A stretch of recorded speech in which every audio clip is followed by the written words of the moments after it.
சட்டப்பேரவையில் முதலமைச்சர் மு க ஸ்டாலின் பேசி வருகிறார். நேரலை காட்சிகள்.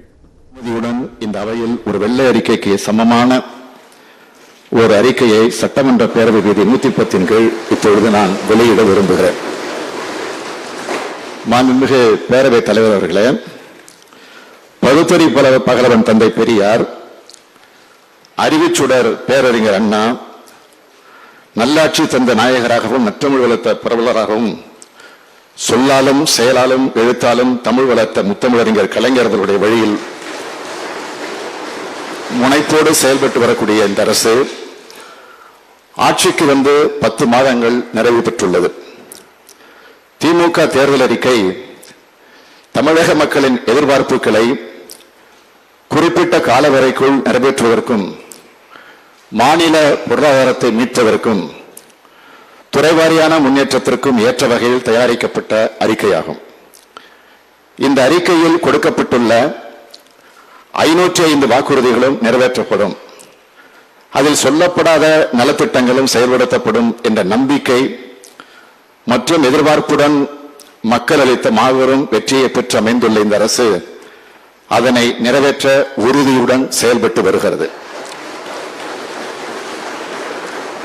தமிழக மக்களின் நம்பிக்கை உறுதி செய்யும் விதமாக கடந்த மே 7ஆம் தேதி அன்று பதவியேற்ற ஒரு சில மணித்துளிகளிலேயே தமிழகத்தில் உள்ள கோடிக்கணக்கான மக்கள் பயன்பெறும் வகையில் 5 முக்கிய கோப்புகளில் கையெழுத்திட்டு அரசாணைகளை நான் வெளியிட்டேன். மகளிருக்கு அரசு நகர பேருந்துகளில் இலவச பயணம், மக்களின் மனுக்களின் மீது தீர்வு காண உங்கள் தொகுதியில் முதலமைச்சர் உரை, தனியார் மருத்துவமனைகளில் கொரோனா சிகிச்சைக்கான அனைத்து செலவினங்களையும் முதலமைச்சர் காப்பீட்டு திட்டத்தில் அரசே ஏற்பு. இந்த 5இல் முதல் 4மே திராவிட முன்னேற்ற கழக தேர்தல் அறிக்கையில் இடம்பெற்றிருந்தவை. கடந்த 10 மாதங்களுக்குள் நிறைவேற்றப்பட்ட முக்கியமான சில வாக்குறுதிகளை நான் குறிப்பிட்டு சொல்ல விரும்புகிறேன். வேளாண்மை உற்பத்தியை பெருக்கவும் விவசாயிகளின் நலனை பாதுகாக்கவும் முதன்முறையாக வேளாண்மைக்கென்ற தனியாக 2 நிதிநிலை அறிக்கைகள் தாக்கல் செய்யப்பட்டுள்ளன. கூட்டுறவு கடன் சங்கங்கள் மூலம் சுமார் 55,000 மகளிர் சுய உதவி குழுக்களுக்கு வழங்கப்பட்ட கடன் தொகை 2,756 கோடி ரூபாய் தள்ளுபடி செய்யப்பட்டது. கூட்டுறவு அமைப்புகள் மூலம் வழங்கப்பட்ட 5 சவரனுக்கு உட்பட்ட ரூபாய் 5,650 கோடி ரூபாய் நகைக்கடன்கள் தள்ளுபடி செய்யப்பட்டுள்ளது. பெட்ரோல் விலை லிட்டருக்கு 3 ரூபாய் குறைப்பு.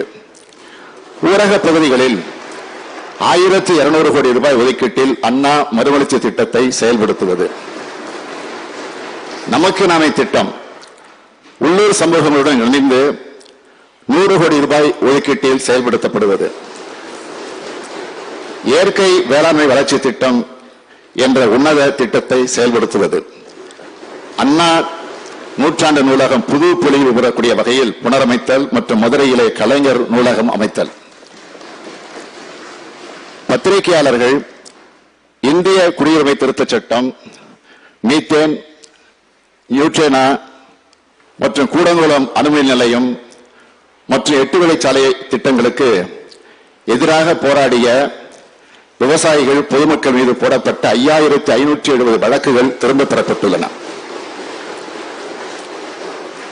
3 வேளாண் சட்டங்கள் மற்ற குடியுரிமை திருத்த சட்டத்தை திரும்ப பெற வலியுறுத்தி சட்டமன்றத்தில் தீர்மானம் நிறைவேற்றப்பட்டதை தொடர்ந்து மேற்படி 3 வேளாண் சட்டங்களும் ஒன்றிய அரசால் திரும்ப பெறப்பட்டுள்ளது.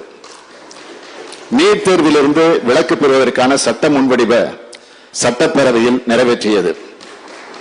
கொரோனா சிகிச்சை பணியில் தொற்றால் பாதிக்கப்பட்டு உயிரிழந்த மருத்துவர்களின் குடும்பங்களுக்கு தலா 25 லட்சம் ரூபாய் கொரோனா இழப்பீட்டுத் தொகை.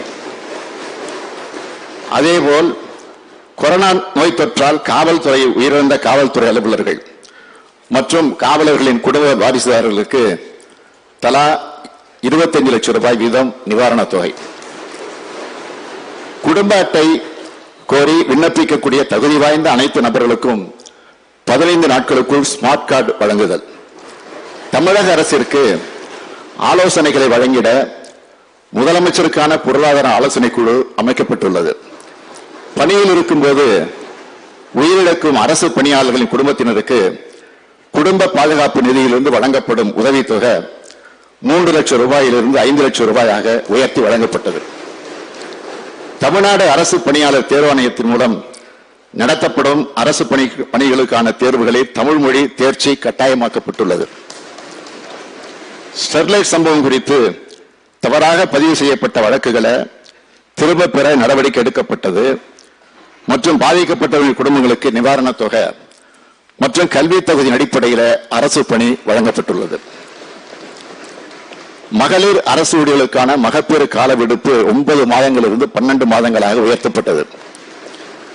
இந்த அரசினால் வெளியிடப்பட்டுள்ள பல்வேறு அறிவிப்புகளில் தேர்தல் அறிக்கையில் இடம்பெற்றுள்ள வாக்குறுதிகளோடு இடம்பெறாத அறிவிப்புகளும் அடங்கும். அவை குறித்து நடவடிக்கைகள் தொடர்புடைய துறைகளால் எடுக்கப்பட்டு வருகின்றன.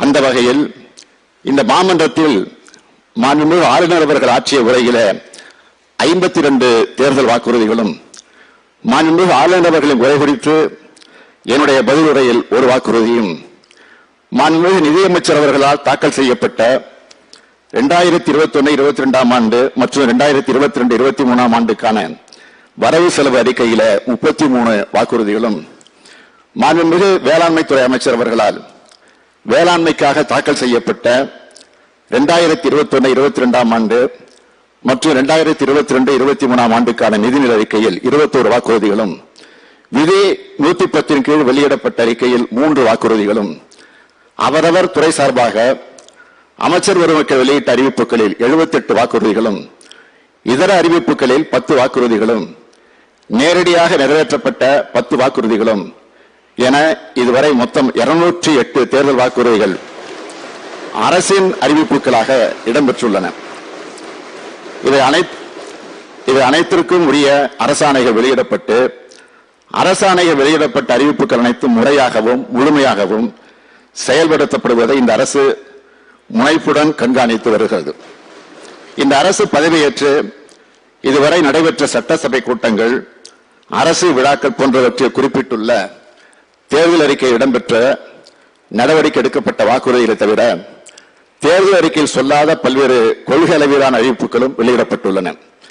அவற்றில் தமிழக மக்களின் சமூக பொருளாதார முன்னேற்றம் மற்றும் பல வகையான நலத்திட்ட உதவிகள் என்ன சொல்லாதவற்றையும் இந்த அரசு செயல்படுத்தி வருகிறது.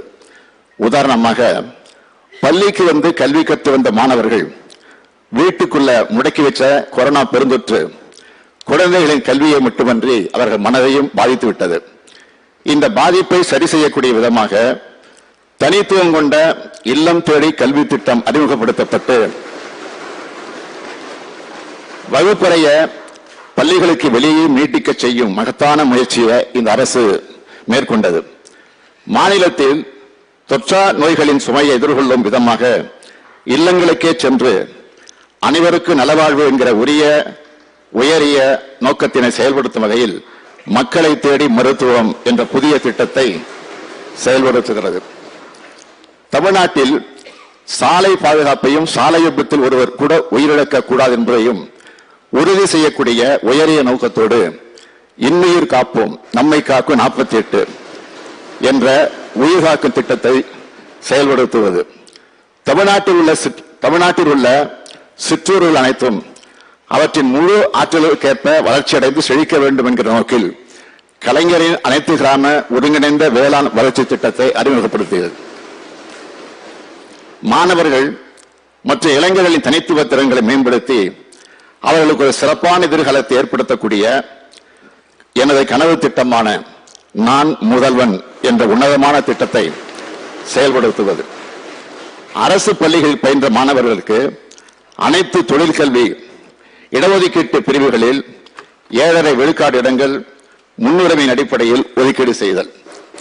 திருநங்கைகள் மற்றும் மாற்றுத்திறனாளிகளுக்கு அரசு பேருந்துகளில் இலவச பயணச் சலுகை. கொரோனாவால் பெற்றோரை இழந்த குழந்தைகளுக்கு 5 லட்சம் ரூபாய் வைப்பு நிதி.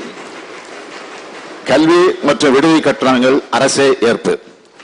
கொரோனாவால் தந்தை அல்லது தாயை இழந்த குழந்தைகளோடு இருக்கும் தந்தை அல்லது தாய்க்கு 3 லட்சம் ரூபாய் நிவாரணத் தொகை.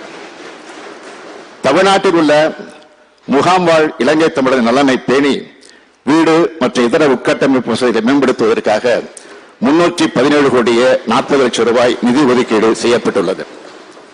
தமிழ்நாடு ஆதிதிராவிடர் பழங்குடியினர் நல ஆணையம் என்கிற புதிய அமைப்பு ஒன்றை தன்னாட்சி அதிகாரத்துடன் செயல்படும் வகையில் உருவாக்க சட்டம் இயற்றப்பட்டு ஆணையம் அமைக்கப்பட்டுள்ளது.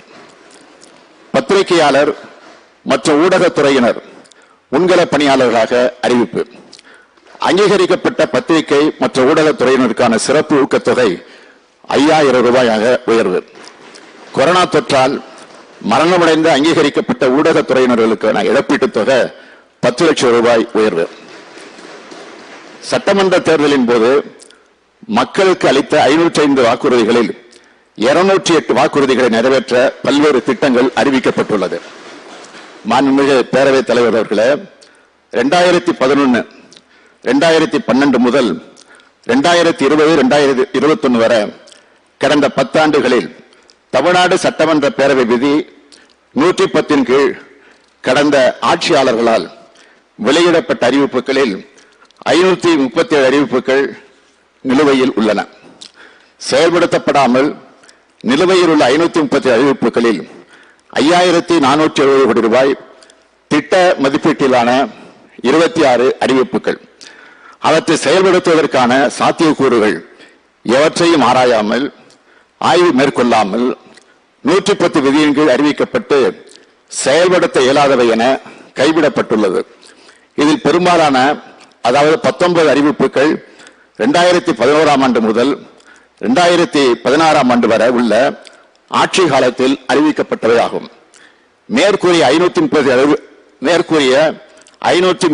அறிவிப்புகளில் 9741 கோடி ரூபாய் திட்ட மதிப்பீட்டிலான 20 அறிவிப்புகளுக்கு கடந்த ஆட்சி காலத்தில் அதற்குரிய அரசாணைகள் எதுவும் பிறப்பிக்கப்படவில்லை. 537 அறிவிப்புகளில் 491 அறிவிப்புகளுக்கு மட்டுமே அரசாணை மற்றும் அனுமதிகள் வழங்கப்பட்டுள்ளன. இவற்றில் 76,619 கோடி ரூபாய் மதிப்பீட்டிலான 143 அறிவிப்புகளுக்கு அதற்குரிய அரசாணை மற்றும் அனுமதி வழங்கப்பட்டு நிதி எதுவும் விடுவிக்கப்படாமலும் பணிகள் துவங்கப்படாமலும் உள்ளன. அவற்றில் சிலவற்றை இந்த மாமன்ற உறுப்பினர் கவனத்திற்கு நான் கொண்டு வர விரும்புகிறேன். 2160 கோடி ரூபாய் செலவில் 311 ஏக்கரில் சென்னை திருமழிசையில் துணைகோள் நகரம், மதுரை விமான நிலையத்திற்கு அருகில் 586.86 ஏக்கரில் ஒருங்கிணைந்த துணைகோள் நகரம். ரேஷன் கார்டு வைத்திருக்கக்கூடியவர்களுக்கு இலவச செல்போன் வழங்கப்படும். பொது இடங்களில் இலவச வைஃபை. ரேஷன் கார்டு வைத்திருப்பவர்கள் கோஆப்டெக்ஸ்ல பொங்கல் பண்டிகைக்கு துணி எடுக்க ரூபாய் 500 மதிப்புள்ள கூப்பன்கள் வழங்கப்படும். அம்பேத்கர் அறக்கட்டளை நிறுவப்படும். அம்மா வங்கி அட்டை அனைவருக்கும் வழங்கப்படும் என்று 2016ஆம் ஆண்டு தேர்தல் அறிக்கையில் அதிமுக கொடுத்த பல்வேறு வாக்குறுதிகள் நிறைவேற்றப்படவில்லை. ரூபாய் 25க்கு 1 லிட்டர் பால், மகளிர் மற்றும் குழந்தைகள் நலன் வகையில் வைட்டமின் டி மற்றும் இருவுச்சத்துகள் செறிவூட்டப்பட்ட ஆவின் பால் 1 லிட்டர் ரூபாய் 25க்கு என குறைந்த விலையில் வழங்கப்படும் என்ற வாக்குறுதியும் நிறைவேற்றப்படவில்லை. இதேபோல மீனம்பாக்கம் செங்கல்பட்டு இடையே உயர்நிலை நெடுஞ்சாலை மேம்பாலம் அமைக்கப்பட என்ற அறிவிப்பும் இன்னமும் நிறைவேற்றப்படவில்லை. உலக முதலீட்டாளர் மாநாடு 2 வருஷத்திற்கு ஒரு முறை நடத்தப்படும் என அறிவிக்கப்பட்டது.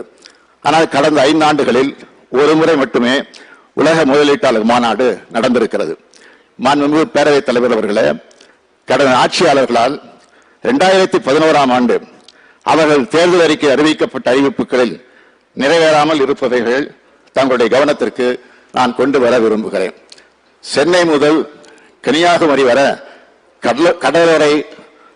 கடலோர சாலை திட்டம், தென் தமிழகத்தில் ஏரோ பார்க், ஆன்லைன் ட்ரேடிங் தடுக்கப்படும். வீடில்லா ஏழை குடும்பங்களுக்கு வீடு கட்ட 3 சென்ட் இடம். மொபைல் மின்னணு ஆளுமை திட்டம், தடையில்லா மின்சாரத்துக்கு சிறப்பு திட்டம், இலவச டிடிஎச் சேவைகள் விரைவாக வழங்கப்படும்.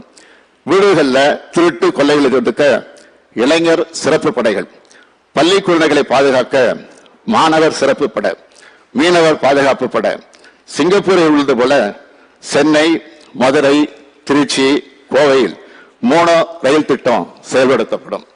மாண்புமிகு பேரவைத் தலைவர்களே, இதை ஒப்பிடும்போது 10 ஆண்டு காலம் ஆட்சியில் இருந்த அஇஅதிமுக அரசு தனது 2011ஆம் ஆண்டு தேர்தல் அறிக்கையில் 186 வாக்குறுதிகளும் 2016ஆம் ஆண்டு தேர்தல் அறிக்கையிலே 321 வாக்குறுதிகளும் என மொத்தம் 507 வாக்குறுதிகளை அளித்தது. அதிமுக ஆட்சி 10 ஆண்டு காலம் ஆட்சியில் இருந்தும் இந்த 507 வாக்குறுதிகளில் 269 வாக்குறுதிகளுக்கு மட்டுமே அரசாணை வெளியிட்டு நிறைவேற்றியிருக்கிறார்கள். நான் ஏற்கனவே குறிப்பிட்டதை போல இந்த அரசின் முதல் ஆண்டிலேயே 505 வாக்குறுதிகளில் 208 வாக்குறுதிகளுக்கான அறிவிப்புகள் வெளியிடப்பட்டு அவற்றில் 171 வாக்குறுதிகளுக்கு அரசாணைகள் வழங்கப்பட்டு செயல்படுத்தப்பட்டு வருகின்றன என்பதை மாண்புமிகு உறுப்பினர்களுக்கு நான் சுட்டிக்காட்ட விழைகிறேன்.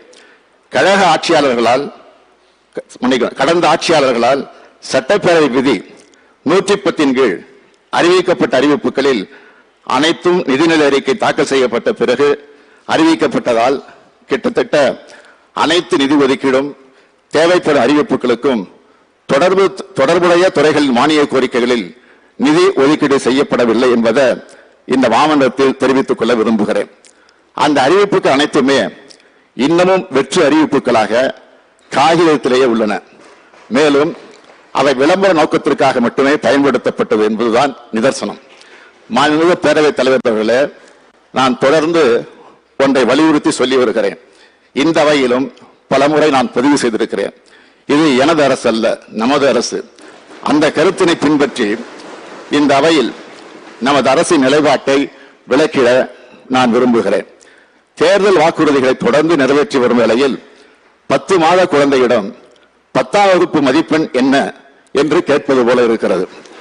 எதிர்க்கட்சி உறுப்பினர்களுக்கு நான் சொல்ல விரும்புவது, இந்த குழந்தை 10ஆம் வகுப்பில் முதல் மதிப்பெண் பெறுவது மட்டுமல்ல, பட்டப்படிப்பிலும் பதக்கம் வெல்லும்.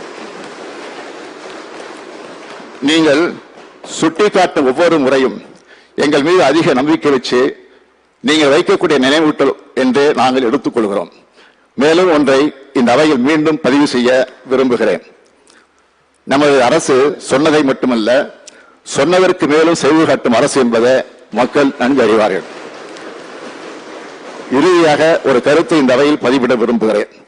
எதிர்க்கட்சிகள் கடந்த 10 ஆண்டு காலத்தில் நிறைவேற்றாமல் போன அறிவிப்புகளில் மக்களுக்கு மிகவும் பயன்படும் தேவைகள் ஏதேனும் கண்டறியப்பட்டால் மாற்றான் தொடர்த்து மல்லிகைக்கும் மனம் உண்டு என்ற பேரறிஞர் அண்ணாவின் வாக்கிற்கேற்ப மக்கள் நலனை மட்டுமே முன்னிறுத்தி அவற்றையும் நாங்கள் நிறைவேற்றுவோம் என்ற உறுதி அளித்து நன்றி கூறி அமைகிறேன்.